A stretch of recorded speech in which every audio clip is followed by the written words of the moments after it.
This is Left Voices for Monday, March 3rd, 2014. I'm Andrea Sears. Tonight...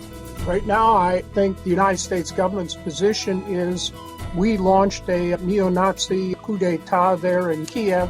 We put them in power. These are our people, and we are going to support them to the hilt.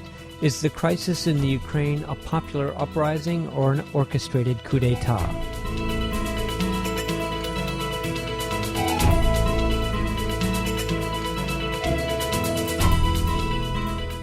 Russian forces have virtually occupied the Crimean peninsula without firing a shot, and pro-Russian demonstrators have taken over the regional government building in the city of Donetsk in eastern Ukraine.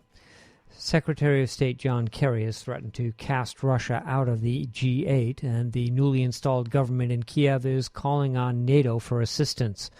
From the protests in Kiev to the ouster of former Prime Minister Yanukovych to the military standoff, the press is buzzing with depictions of corruption overthrown, massing troops, and reported threats. In the U.S., Russia is being condemned on all sides. Without acknowledging any irony, John Kerry, who voted for the invasion of Iraq, accused Russian President Vladmir Putin of, quote, invading another country on a completely trumped-up pretext, end quote, calling it an incredible act of aggression. Meanwhile, Republican Senator Lindsey of South Carolina has called the Obama administration weak and indecisive and urged the president to do more than deliver empty threats to thugs and dictators. And Republican Senator Marco Rubio of Florida is calling Russia an enemy of the United States. At the height of the civil unrest in Kiev, there were scattered reports that far-right elements were playing a major role in the protests, but there's been little follow-up. Francis Boyle is a professor of law at the University of Illinois College of Law and author of several books, including Foundations of World Order.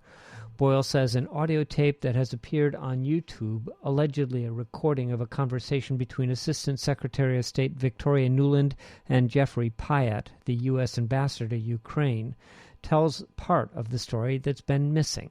It's clear what happened was that the United States government orchestrated a neo-Nazi coup d'etat in Kiev. And the people in power there now are fascist neo-Nazis, anti-Semites. You have at least 4 people from Svoboda in the government, including one in charge of the security policies, and another from right sector that's basically neo-Nazi skinheads. So we launched a coup d'etat, put these people in power in Kiev, and now it appears that Secretary of State Kerry is going over there to consolidate them in power and demonstrate the support of the U.S. UK Foreign Minister Haig was just there.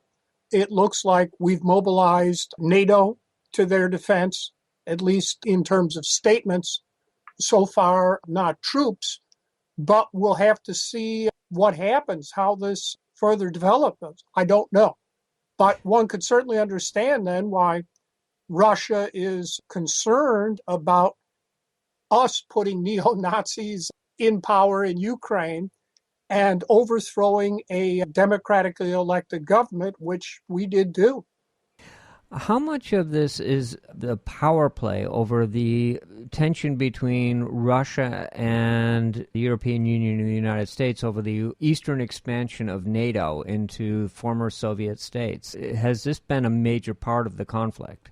Yes, of course. That's what this is really all about. That, as you know, Soviet President Gorbachev agreed with President Bush Sr. that if he went along with the reunification of Germany, that NATO borders would not move to the east. Unfortunately, he was so naive as to not get that written in a treaty and only accepted oral assurances. So the moment Clinton came to power, NATO was moved to the east, right up to the borders of Russia, and their 2 prizes left were Georgia and Ukraine. In fact, Ukraine, under the previous administration before Yanukovych, signed a partnership for peace agreement with NATO. And NATO membership is the next step. The European Union, the so-called association agreement, had security provisions in there which would have required cooperation with NATO. And I regret to say today the European Union pretty much functions as a stalking horse and cat's paw for NATO. So this is all about extending NATO into Ukraine itself. And we could see NATO troops soon arriving in Kiev. Poland has mobilized troops on its borders. And we could, in that way, see Ukraine, or at least Kiev and the western sections of Ukraine, becoming a de facto member of NATO. So it's a very dangerous situation. And the fact that both Kerry is going over there and Haig has been there, I think escalates the tensions. His appearance on Meet the Press yesterday, I only saw excerpts, but Kerry sounded almost deranged in his ranting and raving. So I can't say I'm overly optimistic. The media has portrayed Yanukovych as a grasping despot, someone who was out of touch with the people, lived a lavish lifestyle, and the pictures of his palace, etc., seem to certainly bear that out to some extent. But how should we view him as an elected representative of the people of the Ukraine? He was democratically elected. We overthrew yet another democratically elected government. And indeed, it's sort of a repeat of the CIA overthrowing the Mossadegh government in Iran in 1953. If you read the playbook as to how Kermit Roosevelt did it. In fact, the CIA has its own manual on how to overthrow governments, written by a neoconservative named Lutwak, which I have read. So Yanukovych was democratically elected.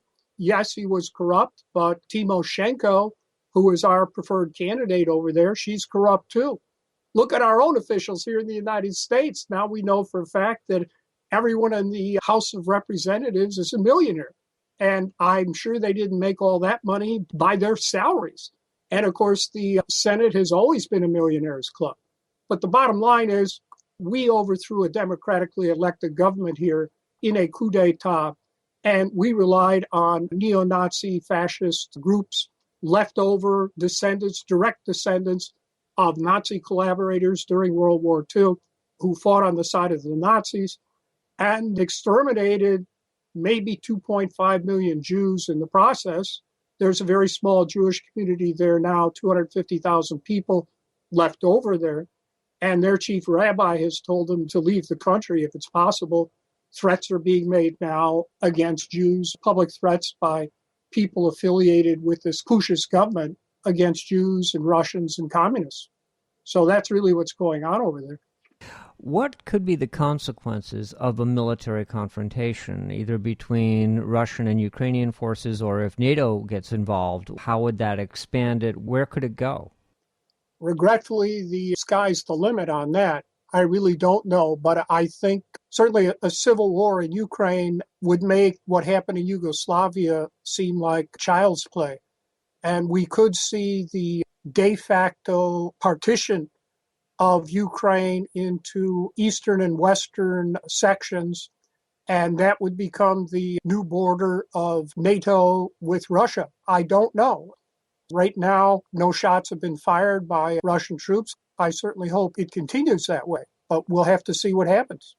How do the people of the Ukraine figure into this equation? It seems like what we hear about is the playoff between the powers that are involved rather than the people of the Ukraine. Well, I can't speak for the Ukrainian people. I haven't been there since 1986 when I was invited to lecture in Kiev and tour around and things of that nature. But from what I have read so far, even in the eastern sector, the Russian-speaking, they don't want Ukraine to dissolve as a state. Rather, they're asking for federalism.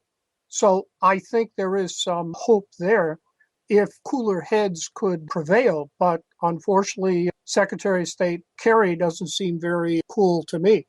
So what are the options at this point? Is there a way to tone this down and to let the cooler heads come in? And who are the cooler heads? Are they present in the debate? Right now, I think the United States government's position is we launched a neo-Nazi coup d'etat there in Kiev. We put them in power. These are our people, and we are going to support them to the hilt.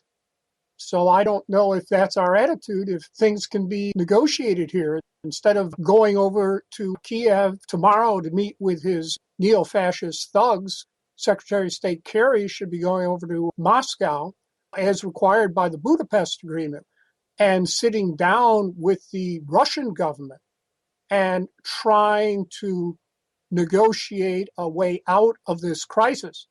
The Russian government has indicated they are prepared to go back to the deal that Yanukovych signed with the presence of EU foreign ministers.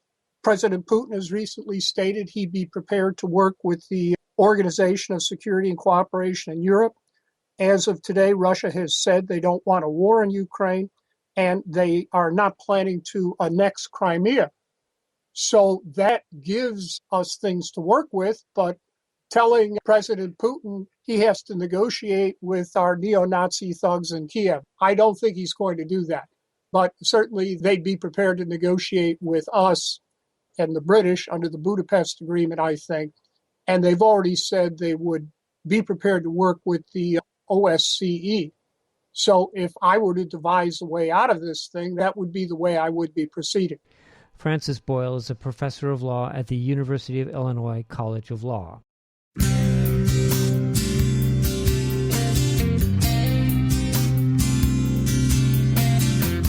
This has been Left Voices for Monday, March 3rd, 2014. Join us again tomorrow for more news and information from a progressive perspective. I'm Andrea Sears for leftvoices.net.